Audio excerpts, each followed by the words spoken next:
तो चलिए बात कर लेते हैं तमाम खबरों की, लेकिन शुरुआत इस वक्त की बड़ी खबर से कर लेता हूं। ये बड़ी खबर लखनऊ से है। ये बड़ी खबर से आपको अपडेट करा रहे हैं। लखनऊ से अवनीश अवस्थी बनाए गए हैं मुख्यमंत्री के सलाहकार। पुनर्नियुक्ति आदेश नियुक्ति विभाग से जारी हुआ है और आपको यह भी बता दें कि राज्य सरकार के कामों को गति देंगे अवस्थी, और मुख्यमंत्री ने अवस्थी पर एक बार फिर से भरोसा जताया है। तो ये बड़ी खबर से आपको अपडेट करा रहे हैं। एक बड़ी जिम्मेदारी फिर से उनको मिली है और मुख्यमंत्री ने अवस्थी पर एक बार फिर से भरोसा जताया है। पुनर्नियुक्ति विभाग से ये जारी किया गया है, राज्य सरकार के कामों को गति देंगे। एक बड़ी जिम्मेदारी फिर से उनको मिली है। सीएम ने अवस्थी पर फिर से एक बार भरोसा भी जताया है। तो अवनीश अवस्थी जो मुख्यमंत्री के सलाहकार बने हैं, एक बार फिर से उन पर यह बड़ा भरोसा, ये बड़ी जिम्मेदारी उनके पास आई है। राज्य सरकार के कामों को वो गति देंगे और उम्मीद यही है कि जो राज्य सरकार के कामकाज हैं उनको वो गति देंगे। अवनीश अवस्थी मुख्यमंत्री के सलाहकार बने हैं, एक बार फिर से उन पर यह भरोसा जताया गया। मुख्यमंत्री ने अवस्थी पर एक बार फिर से यह भरोसा जताया है और राज्य सरकार के कामों को गति मिलेगी। बहुत तेजी से जो रुके हुए काम हैं वो भी बहुत तेजी से होंगे, सही समय पर काम का निपटारा होगा, ये उम्मीद भी जताई जा रही है। तो एक बड़ी रिस्पॉन्सिबिलिटी, बड़ी जिम्मेदारी है एक बार फिर से अवस्थी के कंधों पर, और मुख्यमंत्री ने भी अवस्थी पर एक बार फिर से भरोसा जताया है।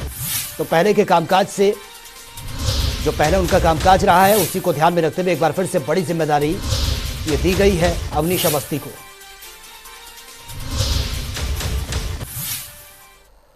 तो चलिए रुक कर लेते हैं अगली खबर का। मुख्यमंत्री योगी ने आज प्रदेश की जनता को आंगनबाड़ी केंद्रों की सौगात दी है, साथ ही पोषण माह का शुभारंभ भी किया है। सीएम योगी ने 199 आंगनबाड़ी केंद्रों का शिलान्यास किया और 501 आंगनबाड़ी केंद्रों का लोकार्पण भी किया गया है।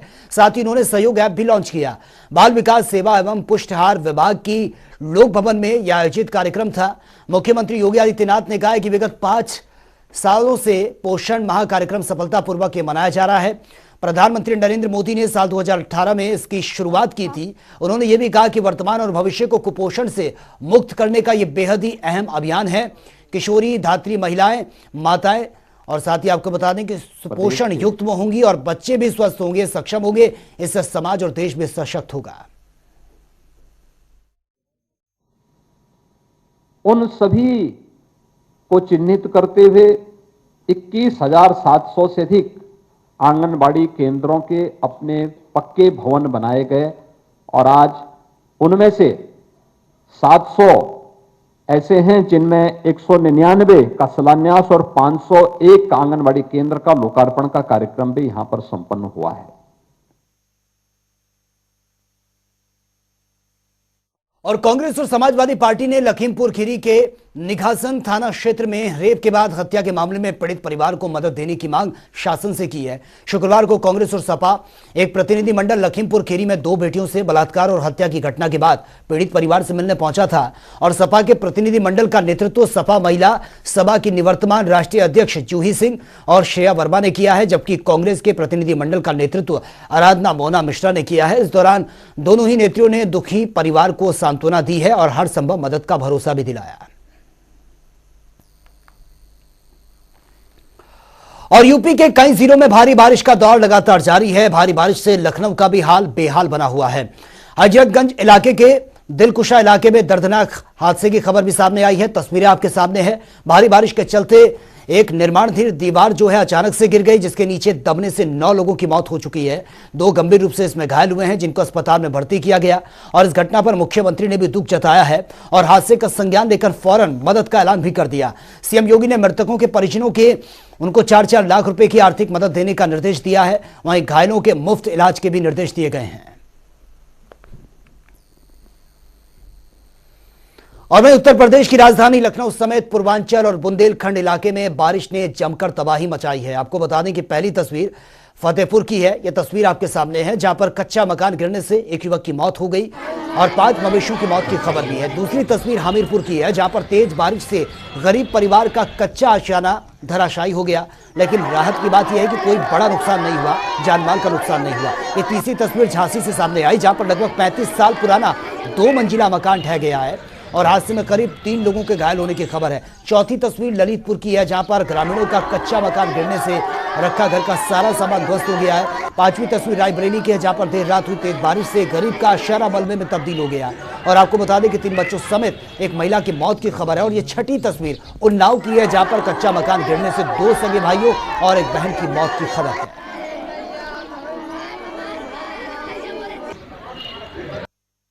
लखनऊ में 24 घंटे की बारिश के बाद हालात बदल गए हैं। ये लखनऊ विधानसभा से सिर्फ 9 किलोमीटर की दूरी का इलाका है। फैजुल्लागंज इस इलाके में पूरी तरह से पानी भरा हुआ है और आप देख सकते हैं कि जो वाटर ड्रेनेज का सिस्टम है वो कितना खराब है यहाँ पे, जिसकी वजह से यहाँ के आम लोग अब फिलहाल अपने रख रखाव और बचाव के लिए अपनी जद्दोजहद में जुटे हुए हैं। करीब 5 फीट से ज्यादा पानी यहाँ पर भर चुका है और यहाँ पर हम आपको तस्वीरें दिखाएंगे कि घरों के बाहर अब लोगों का निकलना भी मुश्किल हो गया है और लोग अपने दूसरे फ्लोर पर पहुंच चुके हैं। और इस तरह के हालात कई साल से बनते हैं और उसके बाद जो प्रशासन है वो दावे करता है, लेकिन हालात जस के तस बने हुए हैं। यहाँ के लोगों का कहना है कि हर साल की बारिश में इसी तरह के हालात पैदा होते हैं। भले ही दावे स्मार्ट सिटी के किए जा रहे हों, लेकिन आप स्मार्ट सिटी की हकीकत देख सकते हैं कि लखनऊ जैसा शहर, यानी कि उत्तर प्रदेश की राजधानी, जहां से पूरी सरकार चलती है, और वहां के हालात इस तरह के हैं कि लोग अपने घरों को जाने के लिए अब दुश्वारियों का सामना कर रहे हैं। बच्चे स्कूल नहीं जा सकते, बूढ़े अपने घर से नहीं निकल सकते, राशन पानी की भी दिक्कत हो चुकी है। और आप तस्वीरों में देख सकते हैं जो कुछ लोग यहाँ के इलाके के मेरे साथ हैं, वो कितने गहरे पानी में है। ये रास्ता है और इसी रास्ते पर हम आगे बढ़ रहे हैं और आप तस्वीरों में देख सकते हैं कि हमारी जो क्षमता है वो कहां तक हम पानी में है और कितने बाहर हैं। तो इससे आप अंदाजा लगा सकते हैं कि 24 घंटे की बारिश के बाद इस तरह के हालात इन इलाकों में बन चुके हैं। और अभी 24 घंटे का अलर्ट किया गया है कि आने वाले 48 घंटे तक बारिश अपना कहर बरपा सकती है। उसके बाद आप अंदाजा लगा सकते हैं कि हालात किस तरह के होंगे। कुछ लोग यहाँ पर हैं, इनसे हम बात कर लेते हैं। कब से ये हालात बन जाते हैं, कितने साल हो गए? सर ये 5-6 साल हो गए हैं। इसी 5-6 साल से यहाँ पे नाला बनाने का वो करा गया था और नाला भी नहीं बनवाया गया।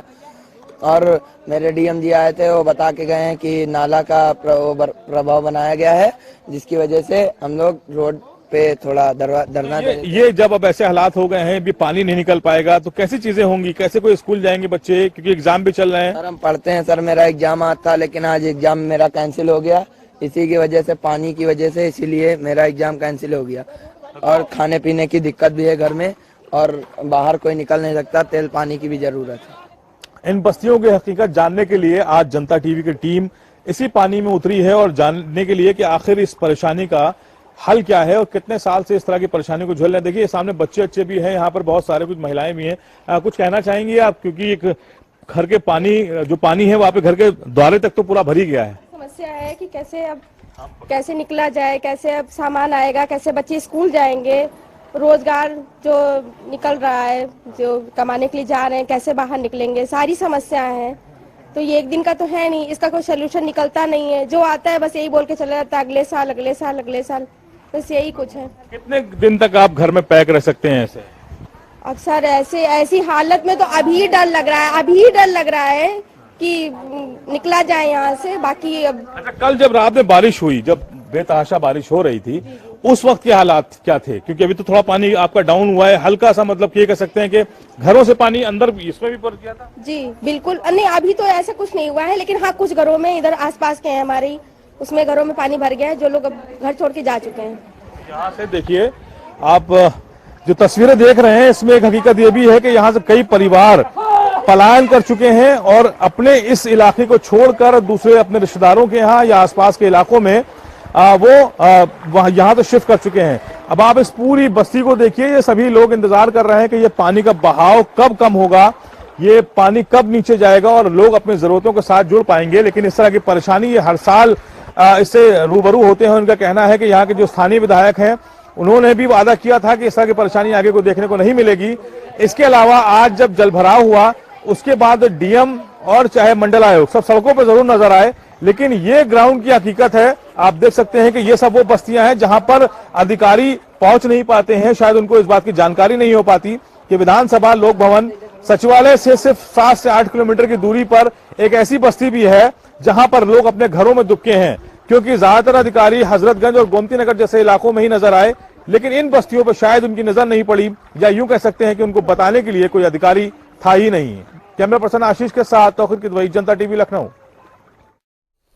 और राजधानी लखनऊ के दिलकुश क्षेत्र में दीवार गिरने से 9 लोगों की दर्दनाक मौत हो गई। उत्तर प्रदेश के उप मुख्यमंत्री ब्रजेश पाठक घायलों का हालचाल जानने के लिए सिविल अस्पताल भी पहुंचे हैं।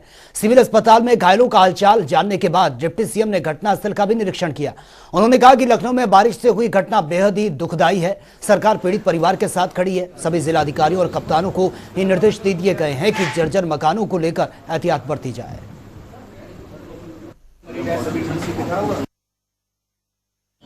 ठीक है। आने के बाद पता चला कि उसमें से 3 पुरुष 3 महिलाएं और 3 बच्चों की दुखद मृत्यु हुई है। उनका आइडेंटिफिकेशन कर लिया गया है। आगे की जो विधिक कार्रवाई वो चल रही है। उनके परिवारजनों तक सूचना पहुंच गई है। पीड़ित परिवारों के साथ हमारी सरकार पूरी तरह से खड़ी है।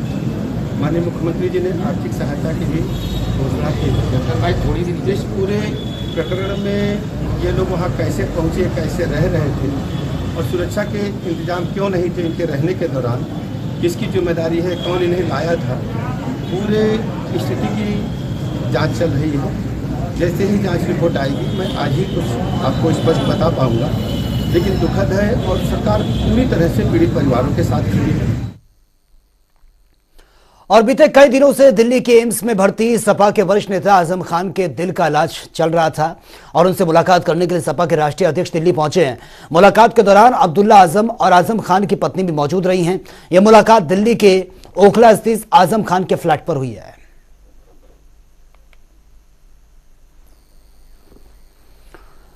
और लखनऊ में अपने आवास पर मौलाना कल्बे जबात ने वक्फ की जमीनों पर हो रही कब्जेदारी को लेकर प्रेस कॉन्फ्रेंस इस पर की है और जिस दौरान उन्होंने कहा है कि वक्फ की हमारी लड़ाई जारी है। मायावती की हुकूमत के वक्फ जमीन पर कब्जा हुआ है और साथ ही उन्होंने यह भी कहा कि सतीश मिश्रा का प्रशासन मददगार बना हुआ है। सतीश मिश्रा आजम खान के नक्शे कदम पर हैं और इस मामले की सीबीआई जांच होनी चाहिए। और क्या कुछ उन्होंने कहा वो सुन लेते हैं। वक्फ शहजरा जो है, वक्फ मस्जिद शहजरा, इसकी तकरीबन 27 बीघे आबादी पर कब्जा करने का उन्होंने प्रोग्राम बनाया है। लेकिन सबसे अफसोसनाक बात यह है कि प्रशासन उनका साथ दे रहा है। ये हमसे अपने पूछा उनसे, अपने जो वक्फ के चेयरमैन साहब हैं सैयद लहरी साहब से, उनका कि हमने सारे उनको कागजात फराहम कर दिए, हर चीज़ को ख़राब कर दी है। और ये बता, यहाँ तक कि जो गज़ेट की कापी हुई है 1972 में गज़ेट हुआ है जो वक्फ 27 बीघे। इसके अलावा तमाम अभिलेखों में जितनी भी अभिलेख हैं सब में ये दर्ज है कि ये वक्फ की ज़मीन 27 बीघे। और राजधानी में शुक्रवार को रेलवे के कई अलग अलग संगठनों ने स्वच्छता पखवाड़े की शुरुआत की है। इस दौरान एक और जहां कर्मचारियों को स्वच्छता की शपथ दिलवाई गई, वहीं दूसरी ओर नुक्कड़ नाटकों के जरिए रेल यात्रियों में सफाई के प्रति जागरूकता लाने पर भी जोर दिया गया है। आरडीएसओ के डीजी संजीव भूटानी, उत्तर रेलवे के डीआरएम एसके सप्रा और साथ ही एनईआर के डीआरएम डॉक्टर मोनिका अग्निहोत्री ने कर्मचारियों से पखवाड़े के बाद भी स्वच्छता को लेकर अभियान जारी रखने के निर्देश दिए हैं, क्योंकि स्वच्छता सभ्य मानव समाज का अभिन्न अंग है।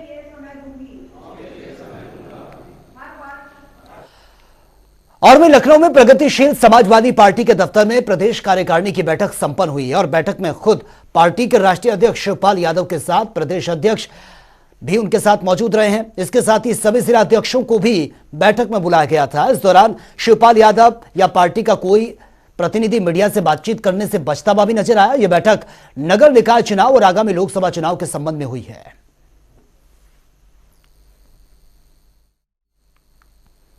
और देहरादून के मौसम केंद्र निदेशक विक्रम सिंह ने देर रात को बयान जारी कर 16 और 17 सितंबर के रेड अलर्ट जारी किया है। अलर्ट जारी उन्होंने किया है। इस दौरान उन्होंने यह भी कहा कि कुमाऊं मंडल में भारी बारिश की संभावना है। आगे उन्होंने कहा कि गढ़वाल मंडल के भी कुछ इलाकों में भारी बरसात हो सकती है, जिसको देखते हुए सभी को अलर्ट रहने की जरूरत है। तो आज आप देखेंगे कि प्रदेश में ज़्यादातर जगहों में हल्की से मध्यम वर्षा जो मिलेंगी और साथ ही जो हैवी से वेरी हैवी रेंस है वो भी कहीं कहीं पर, खासकर कुमाऊं रीजन है या फिर जो गढ़वाल रीजन भी है हिल्स का, खासकर अगर बात करें तो वहाँ पर भी जो है हैवी से वेरी हैवी रेंस जो है वो आज देखने को मिलेंगी। तो कहीं ना कहीं लोगों को जो है सतर्क रहने की ज़रूरत है। उसके लिए हमने ऑरेंज अलर्ट आज रखा है और कल 16 और 17 को बात करें तो 16 और 17 तारीख में आगे जो है जो बारिश की एक्टिविटी वो और बढ़ेगी। तो आप ये कह सकते हैं कि जहाँ ज़्यादातर जगहों में हल्की से मध्यम बारिश है 16 और 17 सितंबर को मिलेगी, उसके साथ साथ हैवी से वेरी हैवी रेनफॉल कुछ जगहों में आपको कुमाऊं रीजन या उससे लगे जो गढ़वाल रीजन के डिस्ट्रिक्ट है उसमें मिलने वाली है। और साथ ही वहाँ पर जो है इक्का दुक्का जगहों में कहीं कहीं पर आपको एक्सट्रीमली हैवी रेन जो है या अत्यंत भारी वर्षा भी देखने को मिल सकती है कहीं कहीं पर कुमाऊं रीजन और उससे लगे हुए गढ़वाल रीजन के जो जनपद है। और मुख्यमंत्री पुष्कर सिंह धामी के जन्मदिन को उत्तराखंड बीजेपी संकल्प दिवस के तौर पर मना रही है। इस मौके पर राजधानी देहरादून में नगर निगम में विकास संकल्प गोष्ठी का आयोजन किया गया। संकल्प गोष्ठी के मौके पर क्षेत्रीय विधायक खजान दास, चमोली विधायक विनोद और जिला पंचायत अध्यक्ष मधु चौहान समेत भारी तादाद में बीजेपी कार्यकर्ता और जनता भी मौजूद रही है। इस मौके पर पूर्व मुख्यमंत्री विजय बहुगुणा ने मुख्यमंत्री पुष्कर सिंह धामी को जन्मदिन की बधाई दी। साथ ही उन्होंने कहा कि आज ही के दिन हम संकल्प दिवस के रूप में इसको मना रहे हैं। सरकार ने जो घोषणा पत्र जारी किया था उस घोषणा पत्र के सारे वादे हम पूरे करने का प्रयास भी करेंगे। साथ ही उन्होंने कहा कि कल प्रधानमंत्री नरेंद्र मोदी के जन्म दिवस को हम सेवा दिवस के रूप में भी मनाएंगे। सबने संकल्प लिया है कि जो हमारा घोषणा पत्र है, जो हमने वादे किए थे, जिस वादे पे जनता ने अपना विश्वास से यहाँ सरकार बनाई है, हर वादा हम पूरा करेंगे और कर भी रहे। आपने देखा है कि 205 करोड़ रुपये तो कोविड के रिलीफ के लिए दिया हमने। यहाँ पे चाहे शिक्षा हो, चाहे खेती हो, चाहे नौकरी हो, सबके वेतन बढ़ाए हैं, आपने देखा है। और कल मोदी जी का जन्म दिवस है तो वो सेवा के रूप में मना रहे हैं। पार्टी का सीधा लक्ष्य है जनता से जुड़ने का, जनता की समस्याओं का समाधान करने का, और जो भी कुरीतियां हैं जो फैली हुई जैसे भ्रष्टाचार, उससे लड़ेंगे, आवाज उठाएंगे। और उत्तराखंड के हरिद्वार में जहरीली शराब कांड के बाद प्रशासन और शासन अब शराब बिक्री को लेकर सख्त नजर आ रहा है। नई आबकारी अधिकारियों के चार्ज संभालते ही आपको बता दें कि हर की पौड़ी से शराब का जखीरा जो बरामद किया गया, टीम ने मौके से एक महिला शराब विक्रेता को भी गिरफ्तार किया। जहरीली शराब कांड के बाद जिला आबकारी अधिकारी सहित अधिकारियों को वहां से हटा दिया गया है। वहीं नई आबकारी अधिकारियों के चार्ज संभालते ही टीम एक्शन मोड में भी नजर आ रही है।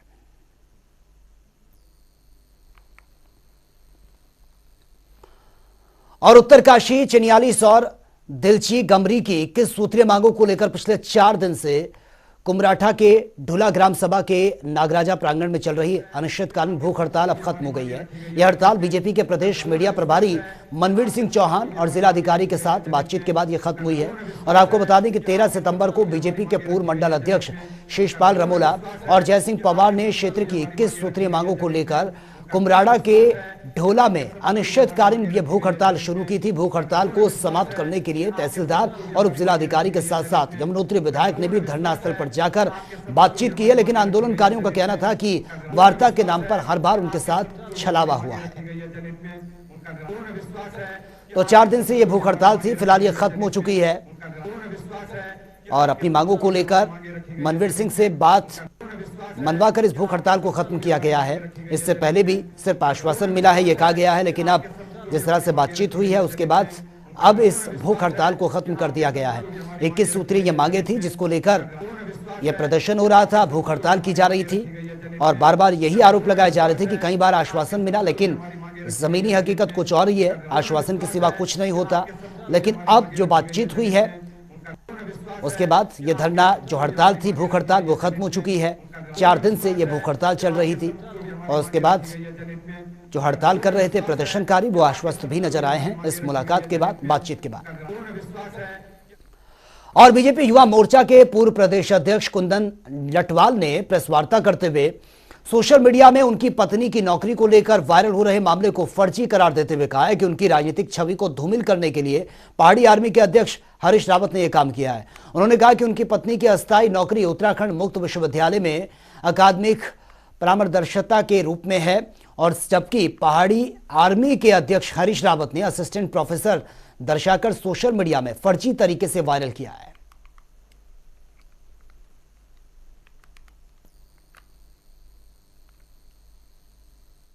तो मैं कहना चाहता हूं हरीश रावत जी, इस तरीके की गलत और सस्ती लोकप्रियता के लिए किसी महिला को बदनाम ना करें। और मैं विशेष एक और बात कहना चाहता हूं, जो कांग्रेस की प्रवक्ता है बड़ी दीदी हैं गरिमा दसोनी जी, उनके द्वारा भी एक ये जो ट्वीट किया गया, एक महिला को लेकर के ट्वीट किया गया, जो महिला अपने पैरों में खुद खड़े होकर के नौकरी के लिए सामने आना चाहती है, मेहनत करना चाहती है।